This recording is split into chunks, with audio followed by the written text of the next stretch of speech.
All right. We are going to save you some money, ladies and gentlemen. We're not going to save you money. We're also going to make sure that people don't come and steal it. How does that sound? We're with Bob Bluhm, asset protection attorney to the stars. He also does estate planning. Let's just say he's the man. Bob, thank you for being here. Thanks, Kenner. Good to be with you. You like how I said you're just the man? That's the best way to say it, right? Oh, Bob. You know, you and I have known each other for a long time. You're one of the best guys out there. I'm not just saying that. I think if anyone is watching this and anyone's listening to this, they can rest assured that you really do know what you're saying. You do really know, you really do care about people. And you're really one who can truly add value to a solopreneur or entrepreneur. There's just no doubt about that. All right, I'm going to hit it straight with questions. I'm going to get some information out of you. We'll be talking about maybe 20, 25 minutes.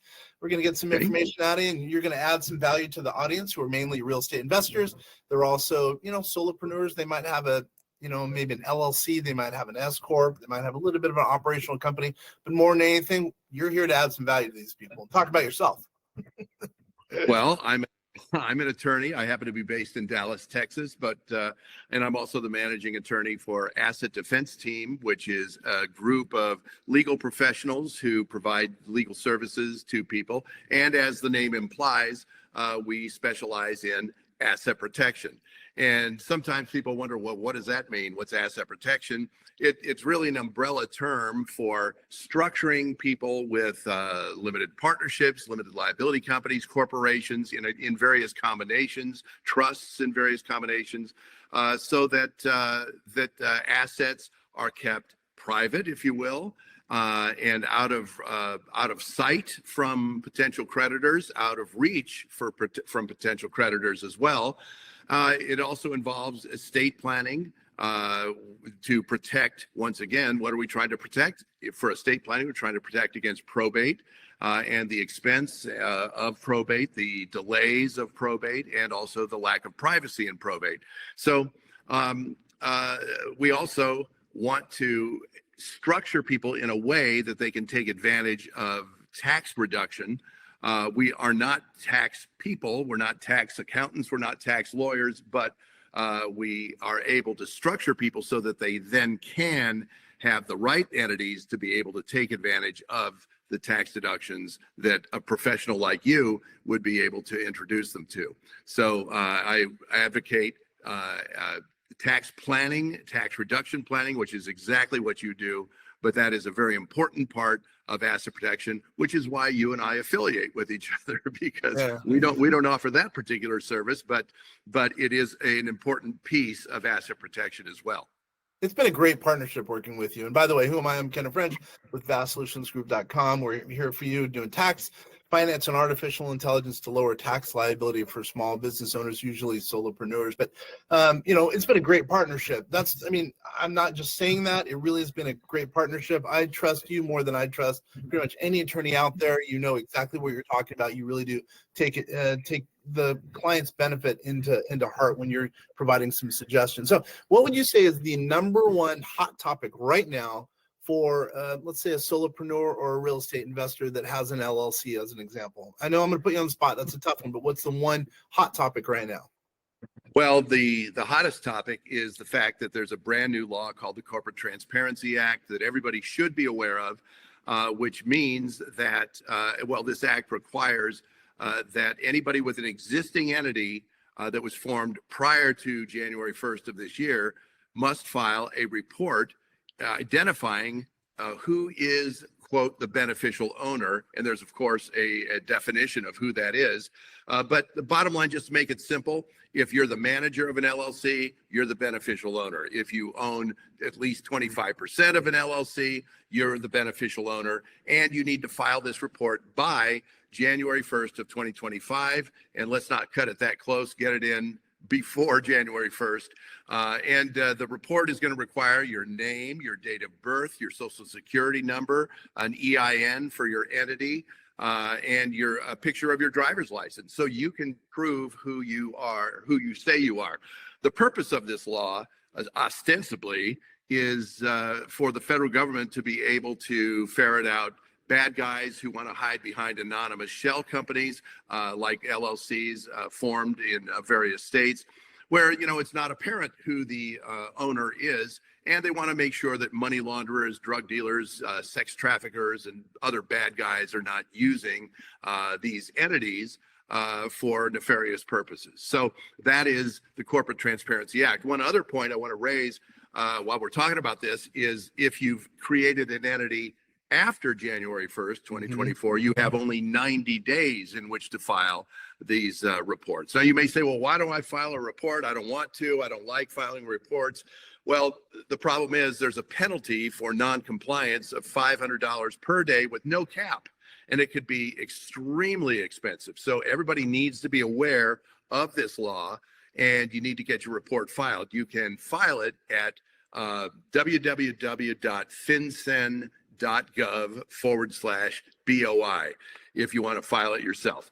A lot of people are having us file it for them because it's a somewhat complicated report, and if you make mistakes and you don't correct those mistakes within 30 days, you can be fined $500 a day for, once again, non-compliance. So it's a pretty critical thing to do, and that's a hot topic.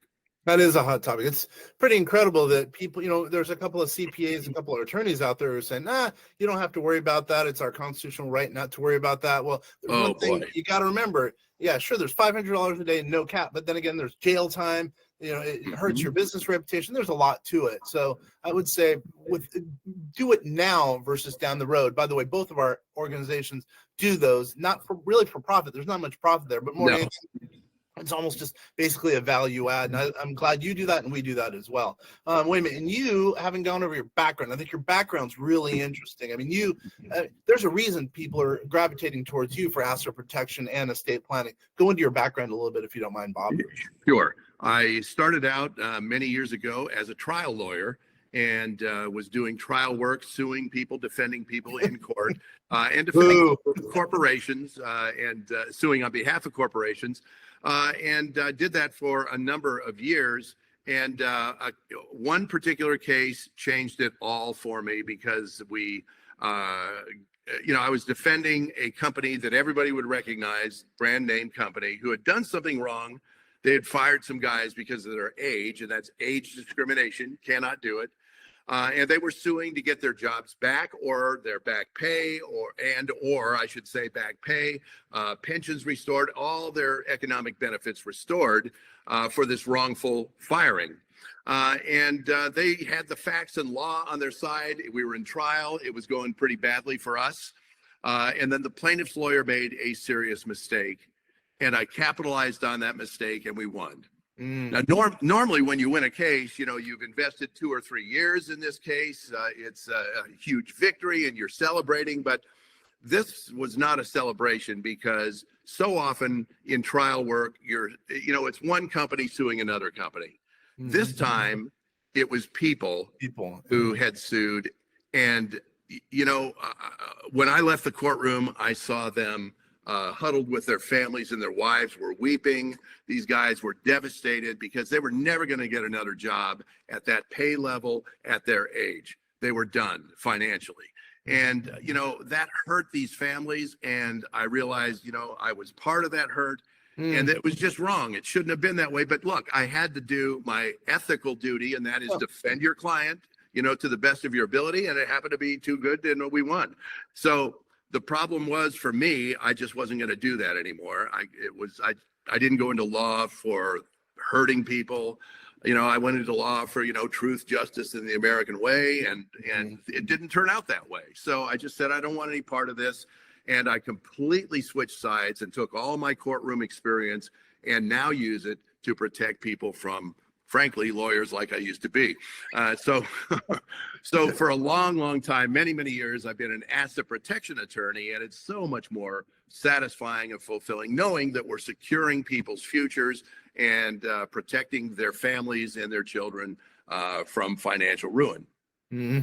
So talk about asset protection. People don't realize that corporate, piercing the corporate veil and asset protection, I kind of think they go hand in hand. Why don't you explain a little bit about what people mean when they're saying piercing the corporate veil? Well, if you have an entity, a corporation or an LLC or even a limited partnership, and you don't maintain it, what does that mean? You don't maintain it. Well, you don't have books, financial records. You don't have an EIN maybe you don't have a bank account for it. Because think of this: what do real companies have? They have bank accounts, they have financial records, they have, an EIN, they file tax returns, they have all the indicia of a real company. And that's exactly what you need to have. If somebody has an LLC, it is a real business and needs to be treated like a real business, because if it is not, here's what's going to happen. The plaintiff will go into court and say, Your Honor, so-and-so didn't treat their company like a real company, so why should I? Mm-hmm. And the court will then pierce the veil of the entity. Now, the entity is designed to protect your personal assets. In other words, any business investment we make, we realize you could lose that investment. If you buy a stock and it goes to zero, well, that's the risk you take. But you don't want to have the stock go to zero and then have somebody coming after your personal assets. Totally, yeah. So the whole reason that we set up an LLC or a corporation or limited partnership is to protect us from personal liability. But when the corporate veil is pierced, that's exactly what we have: is unlimited personal liability. And the startling statistic is over 50% of cases have the corporate veil pierced. Oh, really? I didn't know that. Yeah. It is that high. And it is because people do not take these entities seriously. They think, it's my entity. So what? I can do whatever I want to with it. You now have violated the alter ego doctrine. And what does alter ego means? Wow. Think of Clark Kent and Superman. They're the same person. So if you and your company are essentially the same person, there is no corporate veil. So in other words, you have to treat the company as if it's an alien, as if it's something out there that doesn't belong to you or necessarily isn't just your plaything. It's a real entity with real rules that have to be respected. I think it's crazy that people think, I don't need a checkbook for my LLC. I don't need a bank account or an address for my LLC. But they really do, because piercing the corporate veil, that's a bad thing. I didn't know 50% over 50% or 50% have the veil basically pierced. I had no clue. That's exactly right. It's that high. Now, one of the reasons that people have these lax attitudes about an LLC is because LLC law has changed. In other words, the first LLC was created in 1977 in Wyoming. Mm-hmm. And no other state adopted an LLC statute for about 10 years because it was completely unclear how the IRS was going to tax an LLC. The IRS finally issued regulations, and then after that 10-year period, states slowly began to adopt LLC statutes. And in the beginning, if you set up an LLC in, say, the 1990s, it was the wild, wild west. In other words, anything goes, because there was no law regarding LLCs. It was just, here's the statute, here's what you got to do to set it up. You have to, have a name, file it with the Secretary of State, have a registered agent, and that's pretty much it. That's what the statute said. Over time, people abused the LLC. This situation came up, it was adjudicated. Another situation came up, went to court, and there was a court decision. And over time, the laws on LLCs have evolved more and more to look exactly like corporations. So in the beginning, we were able to say an LLC is different from a corporation because you don't have to follow the corporate formalities that are associated with a corporation. Now, that's not true at all. You do have to follow the corporate formalities because the courts have increasingly ruled that if you fail to have annual minutes, you fail to have books, profit and loss statements, et cetera, now you have failed to follow the formalities and they will pierce the corporate veil. Here's an interesting fact. I met the guy who set up the first LLC in Wyoming. That's pretty wow. That is interesting. That's pretty interesting. Yeah. Well, there's also a pretty interesting story about how that worked and or how it came about, and that is that there was an oil company in Wyoming that was doing business all over the world, and they were using effectively LLCs in these foreign countries, which limited personal liability. And they said to themselves, why don't we have this in the U.S.? And, it's kind of like Howard Schultz, who goes to Italy and finds, this cool Starbucks machine and brings it back to the U.S. Well, that's what they did here. This oil company lobbied the Wyoming legislature, which basically means they had a drink at the bar across the street, and they said, hey, why can't we do this in Wyoming? Let's create this LLC. And they did.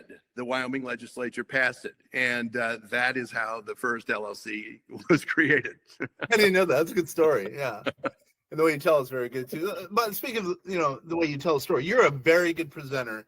Tell me about some of the cool stories. Like, you present on some cool stages. Why don't you go ahead and mention a couple of things about some of the stages on which you've been? Well, it's been a lot of fun. I mean, those stages don't quite exist the way they did a little while ago. But I was on, like them or not, I was on the stage with Donald Trump, Tony Robbins, Margaret Thatcher in the earlier days, Mikhail Gorbachev, Benjamin Netanyahu, who's now the president of, or prime minister of Israel, Bill Clinton, others, a lot of good people. Senators, ex-presidents, foreign leaders, and all that, that's all good. But the message hasn't changed. It is, you need to get yourself protected. You need to, not have all of your eggs in one basket, meaning owning all of your assets in your personal name. You need to think about how assets are titled. For instance, if you own a car, you don't want to have it in joint ownership, joint tenancy with right of survivorship, because now if your spouse gets into an accident, they can sue you and take every asset you own jointly with your spouse. So we have to be careful in this day and age, because frankly, you don't have to do anything wrong in America to get sued. No, not at all. Anyone can sue anyone here. No, yeah. Anybody can sue anyone for any reason at any time. I didn't say they would win the lawsuit, but they can tie you up in litigation for 2, 3, 4, 5 years. And then your life is really not that great. You're under stress. Your eye is off the ball of your main business, and you're, spending time with lawyers and spending lots of money with lawyers just to keep what you already have. So I think it makes sense to, structure yourself in such a way that, number one, discourages lawsuits so you stay out of court. But in a worst case scenario, if you have to go to court, at least your entities are going to limit your liability, and they're going to protect you from personal liability. That's the key. I think the big thing is when someone's structured correctly, it makes people take a pause when they do want to do a lawsuit and try to sue you. Because when they know, let's say Bob Bluhm set up the structure, they're probably not going to get any money, because it's going to be very hard to get at that money. So I'm going to shy away from doing a lawsuit. And what I would say is most of our clients are well-heeled. Most of the listeners and viewers here are well-heeled. And if they are structured correctly, that'll make a big difference. So, hopefully from a lawsuit, or not even having to go down that path at all. Right. Well, that's it. That's exactly right. Because the point of a good structure is to make it very obvious to the plaintiff's lawyer, who's looking for a quick hit, basically. Totally. 95% of all lawsuits filed never go to trial. They settle out of court. That's the real statistic. And so most plaintiff's lawyers are looking for a settlement. And they want a quick settlement so they don't have to spend much time, much money on the case. The shorter the amount of time, the bigger the settlement, the better it is. But so the key is, if you've got a really strong structure, that discourages the plaintiff, number one, from even suing you. And then second of all, it's going to aid you in settlement negotiations, because, if they know they can wipe you out, they're not going to settle for a lower amount. On the other hand, if they can see you've got this very strong structure and they're really not going to get anything, even if they went to trial, they're going to settle more quickly for a lower amount. All right. So that's the name of the game. Yeah, so talk about, here we are talking about asset protection. We can't forget about something that a lot of people do forget about, and that's registered agent services. Obviously, we provide registered agent services for your company, but talk about, if you can, a little bit about how important registered agent services are to the whole piercing the veil idea. Well, it's very important because, first of all, a registered agent is a legal requirement in every state. You must maintain, if you have an entity, you must maintain registered agent service every year. And if you fail to, the registered agent has the right to withdraw as the registered agent. When that happens, your entity is no longer valid. And that means the entity does not protect you at all. They don't have to pierce the corporate veil. There is no corporate veil to pierce. So it's vitally important that people maintain registered agent service. Registered agent service is very valuable in a number of ways. Number one, you have to have it, but number two, it helps you it provides you with anonymity in the sense that the Secretary of State in every state is going to ask for the name of the registered agent and the address of the registered agent. If you don't really know what you're doing, you'll think, well, I can be the registered agent and save a buck. And that's true, you can, but now guess whose name is on the Secretary of State website? It's your name and your home address, typically. And, in this day and age, it's really just not a great idea to advertise the fact that you own this company, because now what do you think a plaintiff's lawyer is going to conclude? This guy's got a company. Now I'm going to look up other companies he may own, other assets he may own. I have his home address. I can look up and find out how much equity you have in your home. Yeah, plaintiff's lawyers can do that. And they can find out virtually everything else about you. They can now do an asset search. They can find your bank account, bank balances. They can find every piece of real estate you own, aircraft, business affiliations, watercraft. They can find every type of asset you own. So it's a digital age in which we live. And so you just want to keep as much financial privacy as possible. And that's what a registered agent provides.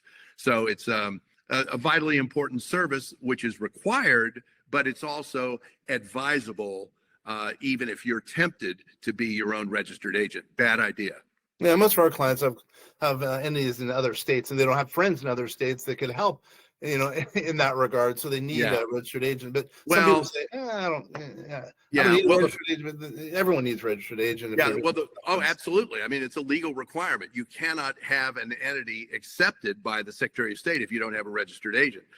But that notion of a friend, in another state's going to do it for me. What if the friend's on vacation when a legal notice is sent? Right. Every one of these legal notices is very time sensitive. You've got maybe 20 days. I've got a lot of friends who are on vacation for a month. They're just not there. And so it's it gets lost in the mail, or, they don't know what it is and they kind of toss it. It's just a real bad idea to use a friend as a registered agent. We would need professional registered agent services where they're there 24. Let me put it this way. A registered agent has to have a physical office, not a P.O. box, and they have to have somebody there at that office during business hours 5 days a week. Why? Well, because if somebody's going to sue you, they have to physically hand the lawsuit to your agent, to a representative, your representative. That is the registered agent. And, if they cannot hand that, some people think it's a game and they say, well, I just don't accept service of process.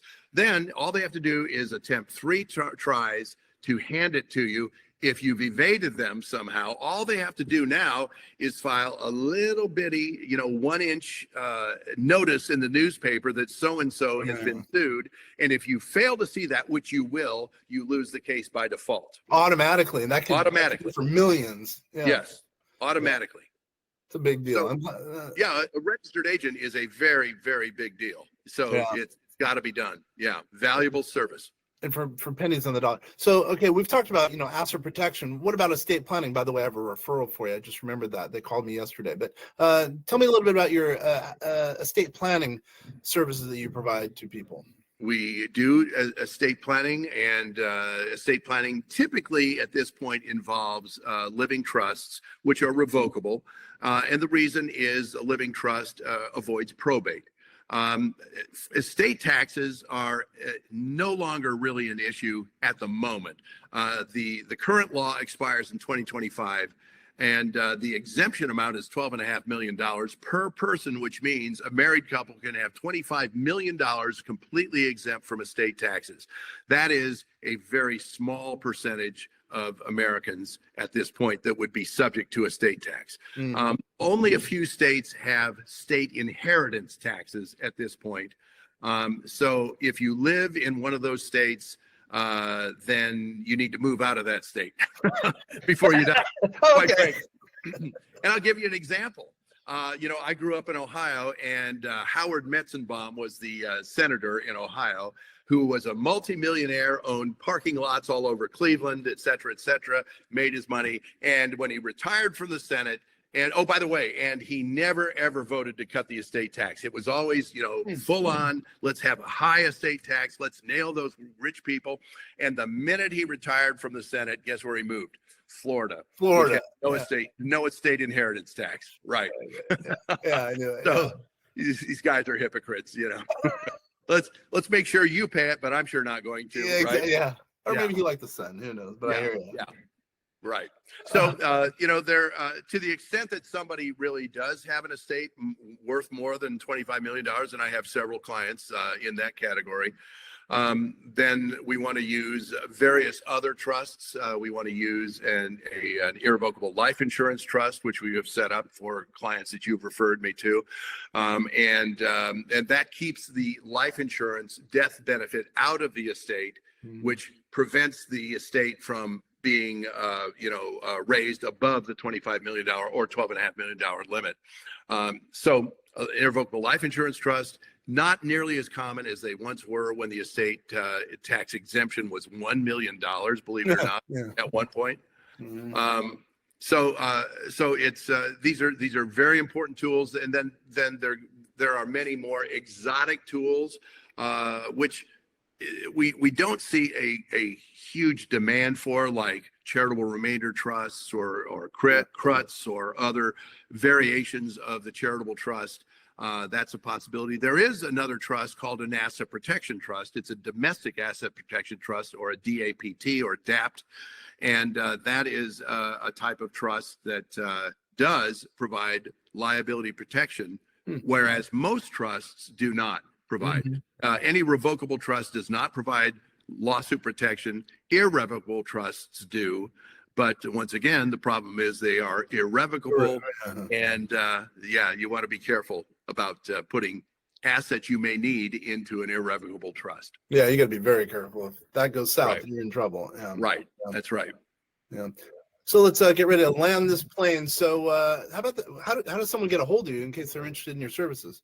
Well, they can contact you, for instance, and you can refer us over, or if they want to call the office directly, they can call 945-542-7738, or they can go to info@assetdefenseteam.com, and you can reach us that way. But I think you're the best contact. That sounds awesome. And I can be reached obviously at our website, which is vastsolutionsgroup.com. Again, vastsolutionsgroup.com. Bob, it's been a pleasure for everyone who's been here joining us. We really appreciate you. Stay tuned for the next episode of The Vast Voice. Thank you.